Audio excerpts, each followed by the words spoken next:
교회 사택에 도둑이 들어왔습니다. 우리 사택에 들어왔다는 게 아니고 교회 사택에 도둑이 들어와가지고 도둑이 이렇게 말합니다. 손 들고 꼼짝하지 마. 목사님은 손을 들고 꼼짝도 하지 않았습니다. 그러면서 도둑이 말합니다. 순순히 말할 때 있는 거 다 내놔. 그랬더니 목사님이 말합니다. 두 손 높이 든 채로 가진 것은 보시는 바와 같이 뻔합니다. 돈은 없습니다.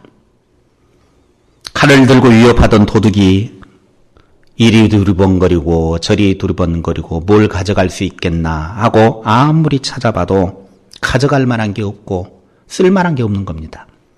그래서 도둑이 이야기합니다. 목사집이 뭐 이렇게 가난해? 그러면서 한참 손을 들고 있는 목사가 미안했던지 손 내리고 앉은 채로 가만히 있어. 그랬더니 또 목사님이 손을 벌쩍 내리더니 가만히 앉아 있는 것입니다. 아무리 찾아봐도 도둑이 가져갈 만한 것이 없으니까 실망한 듯 나가면서 목사님에게 이렇게 말합니다. 다음부터 나 같은 사람을 위해서 좀 모아놓고 사쇼. 도둑이 떠나고 난 다음에 목사님은 무릎을 꿇고 하나님께 회개의 기도를 올렸습니다. 뭐라고 회개의 기도를 드렸냐면, 하나님, 나는 오늘 밤 도둑에게 꼼짝 못하고 순종했습니다. 주님, 평상시에 내가 도둑에게 순종한 만큼만 주님의 말씀에 순종하며 살았다면 얼마나 주님의 사랑을 많이 받았겠습니까? 주님, 죄송합니다. 창세기 22장에 아브라함이 이삭을 바치는 장면, 우리는 너무나 잘 알고 있습니다. 22장 1절에 보면 하나님이 아브라함을 시험하기 위해서 네 아들 독자 이삭을 번제의 제물로 바치라 명령을 하십니다. 솔직히 100살에 낳은 아들, 그 100살은 낳을 수 없는 시기였습니다. 그런데 하나님이 그 100살의 아들을 주셨고 이제 10여 년이 흐르고 이 아이가 청소년까지 성장했을 때 하나님이 갑자기 나타나시더니 아브라함아, 네 아들 이삭 너 그렇게 사랑하지? 아문요 하나님. 좋고 말고요. 너무 사랑하죠. 그래, 그 사랑하는 네 아들 나에게 번제의 제물로 드려라. 아따 하나님 뭔 소리 그렇게 하시오. 해도 너무하네. 그건 말이 안 된단 말이요. 내가 죽었으면 죽었지 어떻게 그걸 바칩니까? 따지고 들 법도 한데 아브라함은 한마디도 하지 않습니다. 하나님이 명령하시니까 아무런 대꾸를 하지 않고 하나님이 지시하신 산까지 3일 동안을 종들과 함께 이삭을 데리고 걸어갑니다. 그리고 3일 길을 걸어와서 이제 멀리 바라보니까 하나님이 지시하신 산이 보입니다. 그때 모든 종들을 물려놓고 아브라함이 아들 이삭만 데리고 이삭에게 번제에 쓸 짐들을 등에 짊어지게 하고 이제 이삭을 앞세워서 하나님이 번제의 제물로 드리라고 하는 그 산으로 향합니다. 아버지와 아들 둘이 하나님께 번제를 드린다고 갈 때 아버지는 그 번제를 드리는 마음이 찢어지는 고통이었지만 아들은 하나님께 번제를 드린다고 하니까 그냥 설레는 마음으로 번제를 드리러 가죠. 아버지와 아들의 마음이 달라도 너무 다릅니다. 그때 아들이 아버지에게 묻습니다. 아버지, 그래 아들아, 나 여기 있다. 궁금한 게 있습니다. 번제에 사용할 불과 태워야 될 장작 나무는 여기에 많이 있는데 이상합니다. 뭐가 이상하냐? 번제할 어린 양이 없지 않습니까? 그때 아브라함이 이렇게 말합니다. 사랑하는 내 아들아,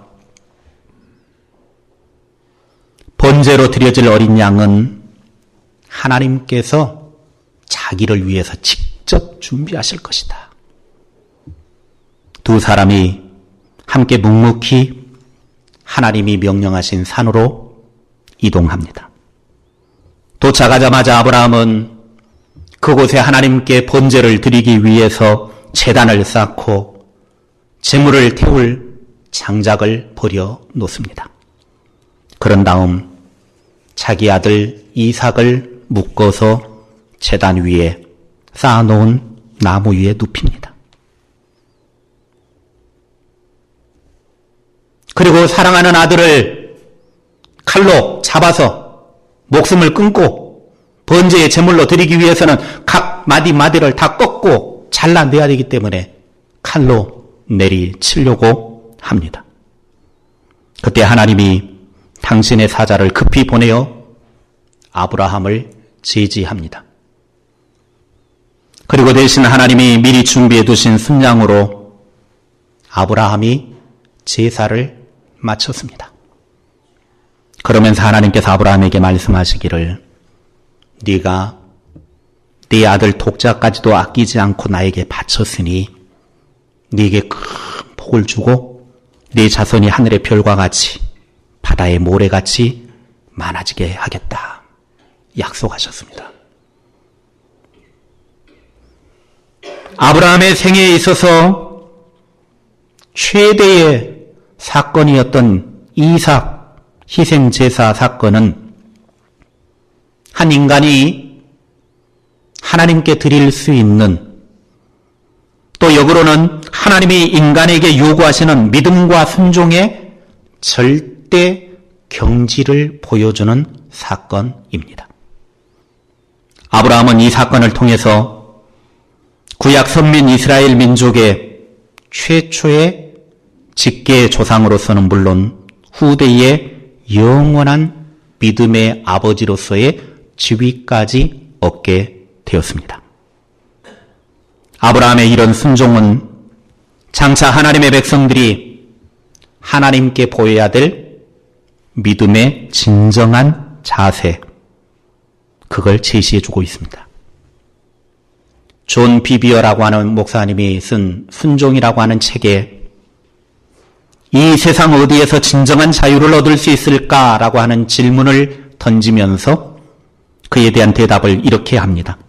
하나님의 권위 아래에 들어가 순종할 때 영원하고 절대적인 보호를 받는다.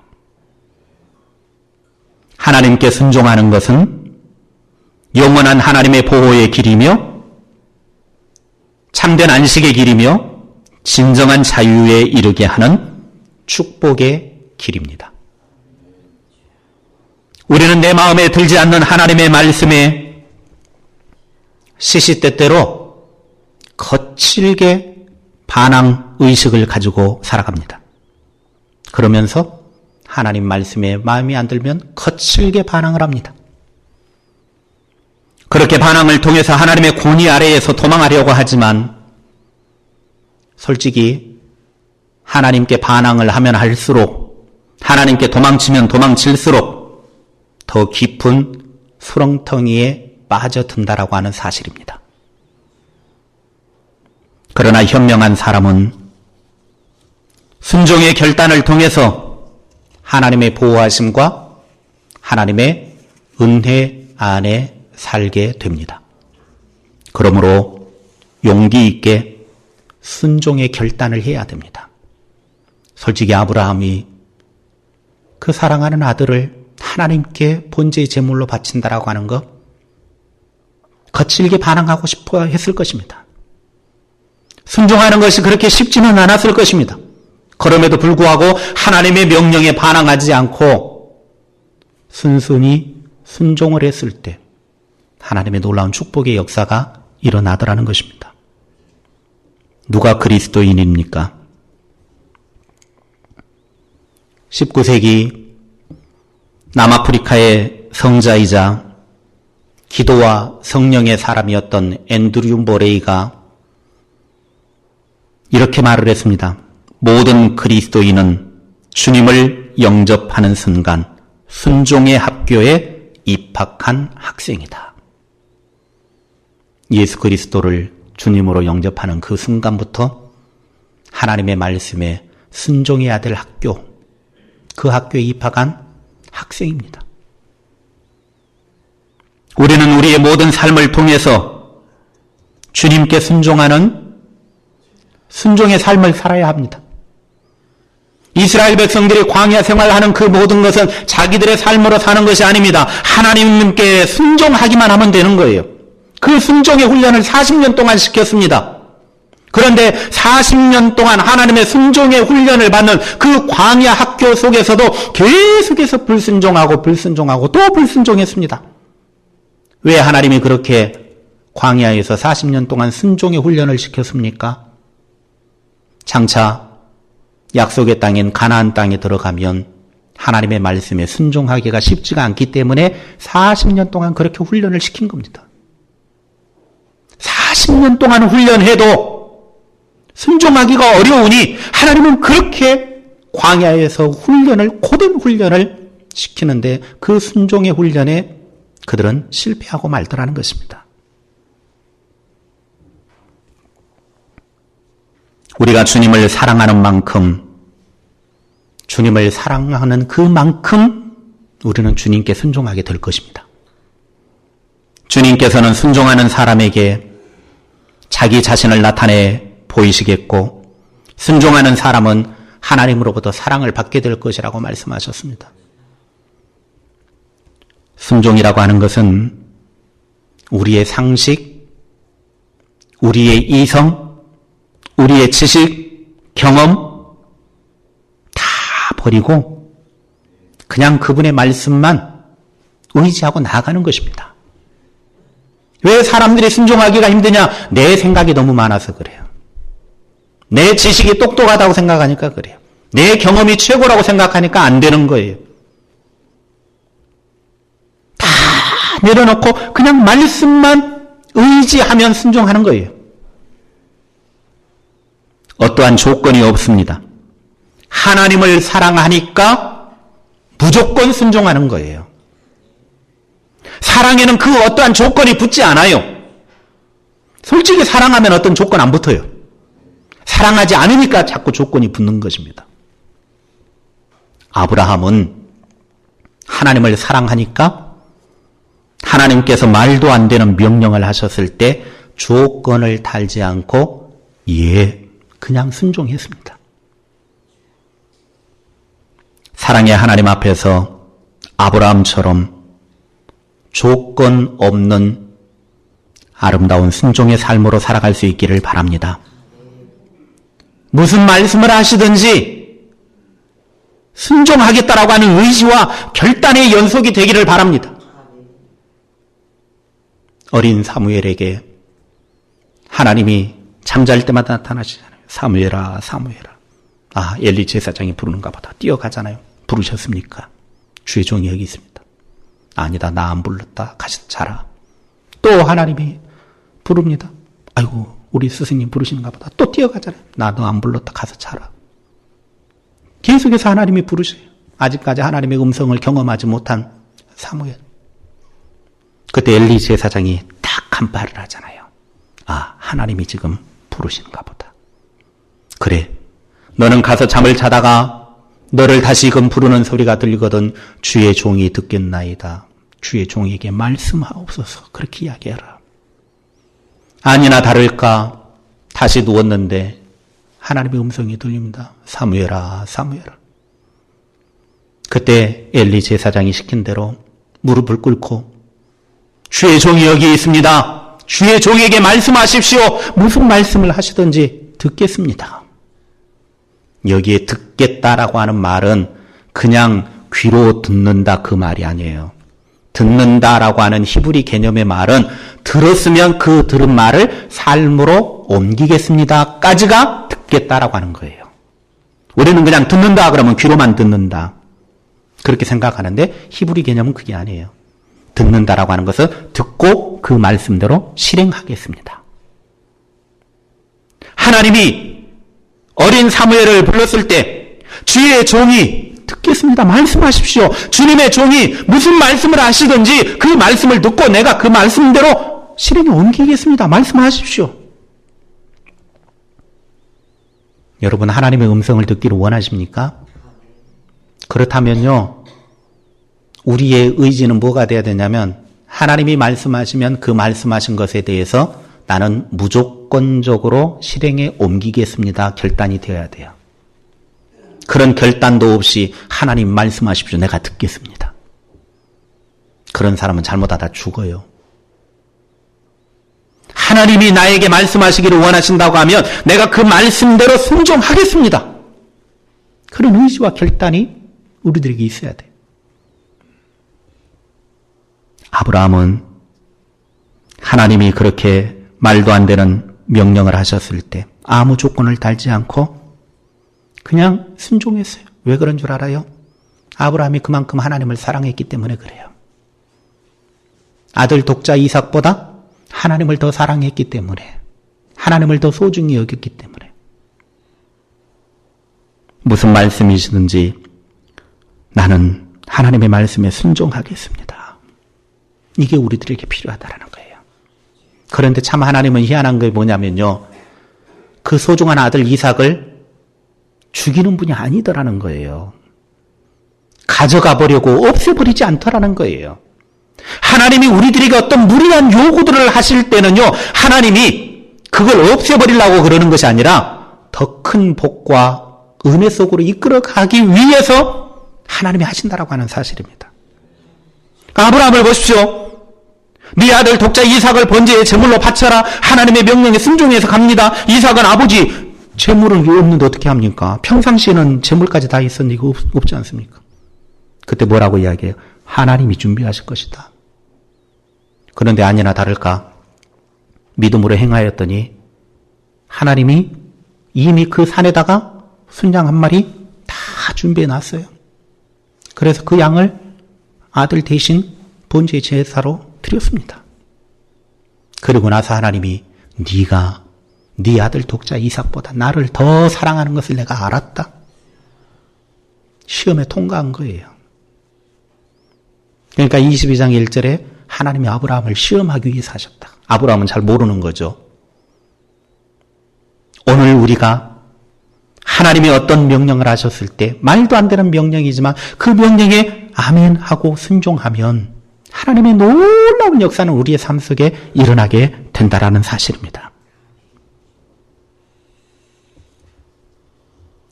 명령에 순종하는 훈련을 받지 않은 사람은 항상 반항적인 태도를 보입니다. 하나님의 선택받은 민족 이스라엘 백성들이 바로 그런 삶을 보여주었던 것이죠. 시편 78편 55절부터 58절에 보면 이렇게 말씀하고 있습니다. 함께 읽겠습니다. 또 나라를 그들의 앞에서 쫓아내시며 줄을 쳐서 그들의 소유를 분배하시고 이스라엘의 지파들이 그들의 장막에 살게 하셨도다.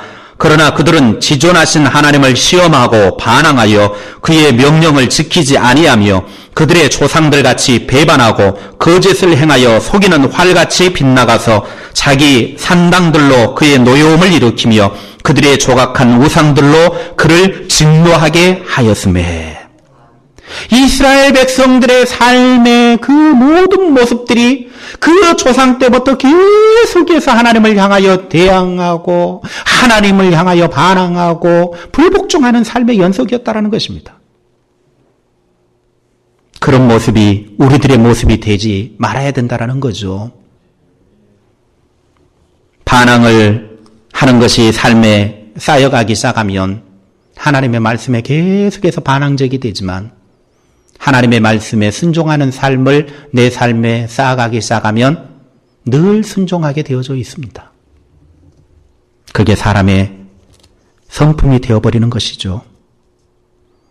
하나님의 명령에 불순종한 사울 왕에게 하나님이 사무엘 선지자를 보내서 사무엘상 15장 22절에 보면 꾸짖습니다. 함께 읽겠습니다. 시작. 사무엘이 이르되 여호와께서 번제와 다른 제사를 그의 목소리를 청종하는 것을 좋아하심같이 좋아하시겠나이까? 순종이 제사보다 낫고 듣는 것이 순양의 기름보다 나으니.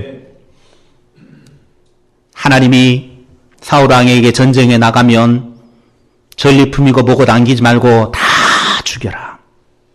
그런데 전쟁에 나갔던 사울왕이 가만히 가서 전쟁에 보니까 좋은 짐승들이 너무 많아요. 쓸만한 것들이 너무 많아요. 그래서 그것들을 다 가지고 전쟁에 이기고 나서 데리고 돌아와요. 그런데 사무엘 선지자가 이렇게 오니까 여기저기서 막 짐승이 우는 소리, 막 시끄러운 소리가 들리니까 와서 묻습니다. 이게 뭡니까? 그랬더니 사울이 하는 말이 내가 전쟁하러 가보니까 너무나 좋은 짐승들이 많이 있어서 이것 갖다가 하나님께 제사 드리면 하나님이 너무 좋아하실 것 같아서 제가 다 가지고 왔습니다. 여보시오. 당신 전쟁 나가기 전에 하나님이 뭐라고 말씀하셨습니까? 진멸하라. 다 멸하라지 않았습니까? 그런데 그걸 데리고 와요? 그러면서 오늘 이 말씀을 하시는 거예요. 아무리 하나님 앞에 번제와 다른 제사를 드린다 할지라도 좋은 짐승을 가져다가 하나님께 제사를 드린다 할지라도 그것보다 더 중요한 건 하나님의 말씀에 순종하는 것입니다. 순종이 제사보다 더 낫고 듣는 것이 당신이 그 말도 안 되는 하나님의 불순종 가운데 들여온 그 순양의 기름보다 훨씬 더 낫습니다. 이걸 좀 우리식으로 각색을 하면 기분 나쁘게 들리실지는 모르겠지만 이런 표현입니다. 하나님 말씀에는 불순종하면서 주일 반 예배 드리고 찬양 예배 드리고 수요 예배 드리고 새벽 기도하고 수많은 예배를 드리는 것보다 하나님의 말씀에 순종하는 것이 더 낫다. 그렇다고 예배 드리지 말라는 의미가 아닙니다. 하나님 말씀에는 불순종하면서 11조도 하고 감사헌금도 하고 주정헌금도 하고 생일감사도 드리고 성교헌금도 하고 절기헌금도 하고 수많은 그런 봉헌을 하는 것보다 하나님 말씀에 순종하는 것이 더 낫다 그 말이에요. 그러니까 헌금 안 해도 되겠구나. 그런 말이 아닙니다. 불순종하면서 하나님의 말씀에는 불순종하면서 하는 그 행위보다 하나님 말씀에 순종하는 것이 더 낫다라는 거예요. 순종이 그렇게 중요합니다. 예수님을 영접한 그리스도인에게 가장 중요한 것은 주님께 순종하는 일입니다. 주님께 순종하는 사람은 주님을 사랑합니다. 요한복음 14장 21절입니다. 함께 읽겠습니다. 나의 계명을 지키는 자라야 나를 사랑하는 자니 나를 사랑하는 자는 내 아버지께 사랑을 받을 것이요 나도 그를 사랑하여 그에게 나를 나타내리라. 아멘. 주님께 순종하는 사람은 하나님의 사랑을 받을 것이라고 예수님이 말씀하셨어요. 내가 주님을 얼마나 사랑하느냐 하는 것은 주님께 얼마나 순종하느냐 하는 것과 비례가 되는 거예요. 여러분 주님을 사랑하십니까? 그러면 그 사랑하는 만큼 주님께 순종하는 것입니다.